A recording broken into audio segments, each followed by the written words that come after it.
Владата и СДСМ 2 дена молчат за скандалот за кој пишуваат домашните и српските медиуми за намерата за именување на српскиот државјанин Александар Обрадовиќ за директор на ЕЛЕМ. Реагираат денеска од ВМРО ДПМН. Според партијата тоа значи дека СДС планира при толку многу докажани кадри од областа на енергетиката да именува балкански мешетар кој се товари за недомакинско работење, промашени тендери и луксузи во ни помалку ни повеќе Електропривреда Србија.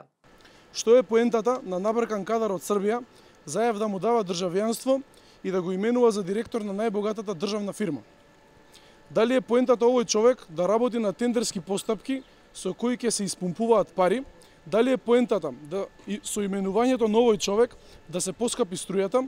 Дали е поентата да се доведе ЕЛЕМ на тоа дередже, па наместо сопственото производство Македонија да увезува уште повеќе струја? Факт е дека овој човек нема да го унапреди работењето на ЕЛЕМ. Оправдано стравуваме дека овој човек има за задача да го подготви ЕЛЕМ за продажба. Ако во сопствената земја Србија има лоша репутација, тогаш само може да замислиме какви последици ќе има неговото именување за директор на ЕЛЕМ во една ваква сериозна институција тука во Македонија. Од ВМРО ДПМН е велат СДСМ и владата да престанат да молчат и отворено да кажат зошто се решиле на ваков катастрофален кадровски избор. Јавноста треба да знае какви последици ќе имаат граѓаните и енергетскиот систем од оваа нивна одлука. Македонија не може да си дозволи уште еден бомбона бизнис, од кој сите ќе имаат штета, освен можеби врхушката на СДСМ, велат од ВМРО ДПМН.